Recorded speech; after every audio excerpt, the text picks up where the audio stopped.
Hello everyone, welcome to district education. District education में आपका स्वागत है। आज है 27 अगस्त। आज हम 27 अगस्त के रिलेटेड कुछ इम्पोर्टेंट करंट अफेयर के बारे में जानकारियाँ प्राप्त करेंगे। तो चलो हम बढ़ते हैं, अपने अगले करंट अफेयर के बारे में कुछ जानकारियाँ साझा कर लेते हैं। जैसे कि मणिपुर के नए राज्यपाल के रूप में किसे नियुक्त किया गया है, तो इसका बिल्कुल सही आंसर है ए, यानी कि ला गणेशन को हाल ही में नए राज्यपाल के रूप में नियुक्त किया गया है। जैसे कि कुछ और राज्यपाल हैं, जैसे कि नजमा हेपतुल्ला, जो उनका कार्यकाल 16 मई 2015 से 27 दिसंबर 2015 तक था। सैयद अहमद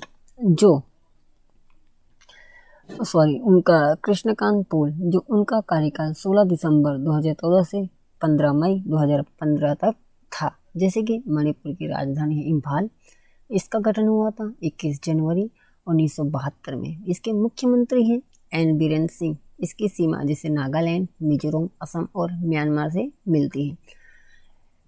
मणिपुर के राजकीय पशु हैं संगाई हिरण, राजकीय वृक्ष हैं भारतीय महोगनी, राजकीय फूल हैं सिराई कुमुदानी। केबुल राष्ट्रीय उद्यान, शिराई राष्ट्रीय उद्यान, खोजंग जिंगबा चिल्ड वाइल्ड लाइफ सेंचुरी, यांग पोकनी लोचाओ वन्यजीव अभ्यारण्य हैं। जैसे कि ला गणेशन मणिपुर के 17वें राज्यपाल हाल ही में चुने गए हैं। उनका कार्यकाल 5 साल का होगा। रामनाथ कोविंद ने रविवार को भारतीय जनता पार्टी एल गणेशन को नियुक्त किया था। जैसे कि तमिलनाडु भाजपा के पूर्व अध्यक्ष एवं पूर्व राज्यसभा सदस्य एल गणेशन राज्यपाल बनाया गया है। हम पढ़ते हैं नंबर 2 की ओर। ग्लोबल क्रिप्टो एडॉप्शन इंडेक्स 2021 में कौन सा देश पहले स्थान पर रहा है, तो इसका बिल्कुल सही आंसर है वियतनाम, यानी कि बी आंसर बिल्कुल सही है। जैसे कि क्रिप्टो करेंसी जो एक डिजिटल आभासी मुद्रा है, जिसे क्रिप्टोग्राफी द्वारा सुरक्षित किया जाता है। क्रिप्टो करेंसी ब्लॉकचेन तकनीक पर आधारित विकेंद्रीकृत एक नेटवर्क है। हम बढ़ते हैं नंबर 3 की ओर। पुणे ने आर्मी स्पोर्ट्स इंस्टीट्यूट में एक स्टेडियम का नाम किस टोक्यो ओलंपिक विजेता के नाम पर रखा गया है, तो इसका बिल्कुल सही आंसर है सी, यानी स्वर्ण पदक विजेता नीरज चोपड़ा के नाम पर इस इंस्टीट्यूट स्टेडियम का नाम रखा गया है। जैसे कि नीरज चोपड़ा जो ओलंपिक 2020 में ट्रैक और फील्ड एथलेट प्रतिस्पर्धा फेंकने वाले खिलाड़ी हैं। नीरज चोपड़ा में 87.58 मीटर भाला फेंककर टोक्यो में इतिहास रचा था। नीरज चोपड़ा जो अंजू बॉबी जॉर्ज के बाद किसी विश्व चैंपियन स्तर पर स्वर्ण पदक जीतने वाले दूसरे भारतीय हैं। नीरज चोपड़ा ने अर्जुन पुरस्कार भी प्रदान किया है। हम बढ़ते हैं नंबर 4 की ओर। तो जैसे कि कौन सी कंपनी हुरन ग्लोबल 500 की लिस्ट में सबसे मूल्यवान कंपनी शीर्ष स्थान पर रही है, तो इसका बिल्कुल सही आंसर है एप्पल, यानी कि डी आंसर बिल्कुल सही है। जैसे कि कुछ और कंपनियों के बारे में जान लेते हैं। जैसे कि माइक्रोसॉफ्ट जो दूसरा स्थान प्राप्त किया है, संस्थापक इसके हैं बिल गेट्स और पॉल एलन इसके संस्थापक हैं। अल्फाबेट इंक जो तीसरा स्थान प्राप्त किया है, इसके संस्थापक हैं लेरी पेज और सर्वी ब्रांड इसके संस्थापक हैं। रिलायंस इंडस्ट्री जो भारतीय कंपनी है, इस कंपनी ने 57 रैंक प्राप्त किया था। इसके संस्थापक थे धीरूभाई अंबानी। एप्पल जो उसने पहला स्थान किया है प्राप्त, यानी कि एप्पल की स्थापना हुई थी 1 अप्रैल 1976 में। इसका मुख्यालय है कैलिफोर्निया USA। अध्यक्ष हैं आर्थर लेविंसन। CEO है जेफ विलियम्स इसके CEO हैं। हम बढ़ते हैं नंबर 5 की ओर। भारत के किस राज्य में देश का सबसे ऊंचा हर्बल गार्डन का उद्घाटन किया गया है, तो इसका बिल्कुल सही आंसर है ए, यानी उत्तराखंड में इस ऊंचा हर्बल गार्डन का उद्घाटन किया गया है। तो जैसे कि उत्तराखंड के राष्ट्रीय उद्यान है जिम कार्बेट राष्ट्रीय उद्यान, गोविंद राष्ट्रीय उद्यान, नंदा देवी राष्ट्रीय उद्यान, फूलों की घाटी राष्ट्रीय उद्यान, राजाजी राष्ट्रीय उद्यान, गंगोत्री राष्ट्रीय उद्यान। जैसे कि कुछ और राज्य के बारे में जान लेते हैं। जैसे कि हाल ही में आंध्र प्रदेश में NTPC ने 25 मेगावाट की बड़ी फ्लोटिंग सोलर PV परियोजना की शुरुआत की है। असम राज्य द्वारा हाल ही में one nation one ration card योजना के तहत लाभ देना शुरू किया है। जैसे कि उत्तराखंड के 8वीं कक्षा के छात्र सभी और पिथौरागढ़ के आहित चंद्र उपेत्री का चयन भारतीय बाल कल्याण राष्ट्रीय वीरता पुरस्कार 2020 के लिए भी हुआ है। जैसे कि भारत चीन सीमा में लगे देश के अंतिम गांव यानी माणा के नाम एक उपलब्धि दर्ज की गई है। यहाँ पर 1000 फीट की ऊंचाई पर स्थित देश का सबसे ऊंचाई वाला गार्डन विकसित किया गया है। इस गार्डन में औषधीय महत्व की 40 प्रजाति को संरक्षित किया गया है। हम बढ़ते हैं नंबर 6 की ओर। राष्ट्रीय मुद्रीकरण पाइपलाइन योजना किसने लॉन्च किया है? इसका बिल्कुल सही आंसर है बी, यानी कि निर्मला सीतारमण ने यह पाइपलाइन योजना लॉन्च किया है। पाइपलाइन योजना से एमएनपी से इन्वेस्टर को भारत सरकार की संपत्ति की विजिबिलिटी मिलेगी। कृषि विभाग की इस योजना से किसानों को सब्सिडी पर पाइपलाइन लेने के ई मित्र के माध्यम से ऑनलाइन आवेदन करना होगा। हम बढ़ते हैं नंबर 7 की ओर। IFFL वाम के प्रमुख के रूप में किसे नियुक्त किया गया है? तो इसका बिल्कुल सही आंसर है अंशुमान गोयनका को हाल ही में IFM वाम के प्रमुख के रूप में नियुक्त किया गया है। हम बढ़ते हैं नंबर 8 की ओर। दुनिया का सबसे बड़ा ऑब्जर्वेशन व्हील किस देश में खुलेगा? तो इसका बिल्कुल सही आंसर है डी, यानी दुबई में ये सबसे बड़ा ऑब्जर्वेशन व्हील खुलेगा। जैसे कि दुबई के संस्थापक हैं अल मक्तूम, राजधानी है अबू धाबी, राष्ट्रपति हैं खलीफा बिन जायद अल नहयान। जैसे कि अरब अमीरात के विश्व धरोहर हैं जैसे अल अहसा, ओसिस, अल पुरातात्विक स्थल मांडी सलीम, ऐतिहासिक जैदा और रोक कला वहाँ के अमीरात के विश्व धरोहर हैं। जैसे कि दुबई दुनिया भर में अपने आकर्षण को लिए जाना जाता है। अब लंदन के बाद दुबई 21 अक्टूबर इसे लोगों के लिए खोला जाएगा। ऑब्जर्वेशन व्हील 38 मिनट में एक चक्कर लगाएगा और 76 मिनट में 2 चक्कर लगाएगा। हम बढ़ते हैं नंबर 9 की ओर। आयुष्मान भारत योजना को कौन सा बैंक संभालेगा? तो इसका बिल्कुल सही आंसर है भारत की सबसे बड़ी सरकारी बैंक भारतीय स्टेट बैंक ऑफ इंडिया इसे संभालेगी। जैसे कि स्टेट बैंक इंडिया की स्थापना हुई थी 2 जून 1806 में। इसका मुख्यालय है मुंबई। अध्यक्ष है दिनेश कुमार खारा। फॉर्च्यून ग्लोबल 500 की सूची में 221वें स्थान पर यह बैंक है।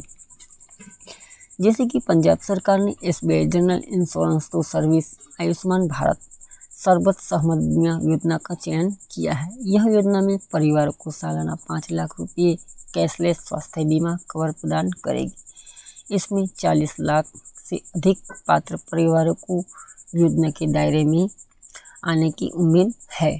हम बढ़ते हैं नंबर 10 की ओर। $100 अरब का एम कैप पार करने वाली चौथी भारतीय कंपनी कौन सी बनी है? तो इसका बिल्कुल सही आंसर है बी, यानी कि इन्फोसिस। ये कंपनी $100 अरब एम कैप पार करने वाली चौथी बनी है। इन्फोसिस की स्थापना हुई थी 7 जुलाई 1981 में। इसके CEO हैं सलील पारेख। इसका मुख्यालय है बेंगलुरु स्थित इसका मुख्यालय है। हम बढ़ते हैं नंबर 11 की ओर। वैश्विक विनिर्माण जोखिम सूचकांक में भारत कौन से स्थान पर रहा है? तो इसका बिल्कुल सही आंसर है सी, यानी कि दूसरे स्थान पर भारत रहा है। जैसे कि नंबर 1 का स्थान हासिल किया है जो चीन ने हासिल किया है। नंबर 3 पर रही हैं जो अमेरिका 3 स्थान हासिल किया है।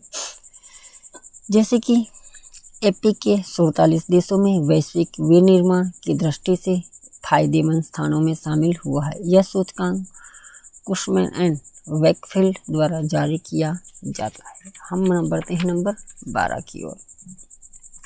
संघाई रैंकिंग कंसल्टेंसी में कौन सा विश्वविद्यालय पहले स्थान पर रहा है? इसका बिल्कुल सही आंसर है ए, यानी कि हार्वर्ड विश्वविद्यालय पहले स्थान पर रहा है। जैसे कि संघाई रैंकिंग कंसल्टेंसी में ये प्रकाशक संघाई रैंकिंग कंसल्टेंसी जो 2009 से लगातार अभी तक कर रही है। हम बढ़ते हैं नंबर 13 की ओर। सागर मिशन के तहत चिकित्सा आपूर्ति करने के लिए भारतीय नौसेना ऐरावत जहाज किस देश में भेजा गया है? तो इसका बिल्कुल सही आंसर है डी, यानी कि इंडोनेशिया में भारत का ये चिकित्सा आपूर्ति करने के लिए भारत नौसेना ने ऐरावत जहाज भेजा है। जैसे कि इंडोनेशिया की राजधानी है जकार्ता, राष्ट्रपति हैं जोको विडोडो। मान्यता मिली थी 27 दिसंबर 1949 में। विश्व का सबसे बड़ा बौद्ध मंदिर इंडोनेशिया के जावा द्वीप पर स्थित है। इसके राष्ट्रीय पशु है कोमोडो ड्रैगन। राष्ट्रीय स्मारक है मोन्यूमेंट नेशनल मोनास। राष्ट्रीय पक्षी है गरुड़। जैसे कि भारतीय नौसेना ने जहाज इंडोनेशिया सरकार को 10 लिक्विड मेडिकल ऑक्सीजन कंटेनर भेजा गया है। हम बढ़ते हैं नंबर 14 की ओर।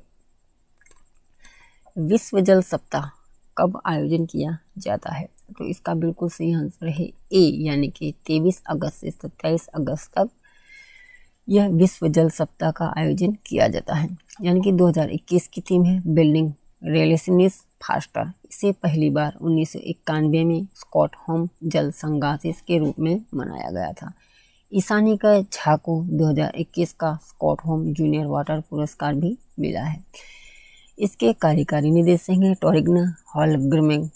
मुख्यालय है स्वीडन। हम बढ़ते हैं नंबर 15 की ओर।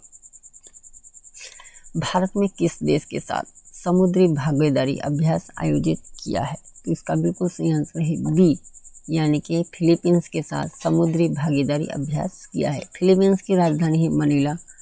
राष्ट्रपति हैं रोड्रिगो डुटेर्टे। स्वतंत्रता मिली थी 14 अप्रैल 1560 को स्वतंत्रता मिली थी। हम बढ़ते हैं नंबर 16 की ओर।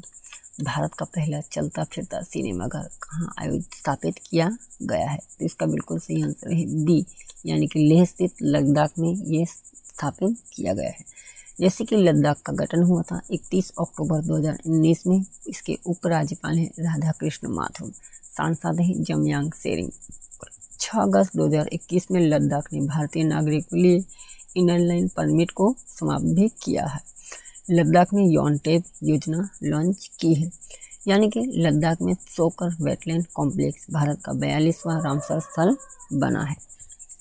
हम बढ़ते हैं अपने नंबर 17 की ओर। दुनिया का सबसे सुरक्षित शहर 2021 में कौन सा है? तो इसका बिल्कुल सही आंसर है ए, यानी कोपेनहेगन सबसे सुरक्षित शहर माना गया है। टोरंटो जो इस रैंकिंग में दूसरे नंबर पर सुरक्षित शहर माना गया है। सिंगापुर जो इस रैंकिंग में तीसरे नंबर पर सबसे सुरक्षित के रूप में माना गया है। सिडनी जो सबसे सुरक्षित रूप में चौथा नंबर पे माना गया है। और 5वें नंबर पर है जापान के टोक्यो सबसे सुरक्षित शहर के रूप में माना गया है।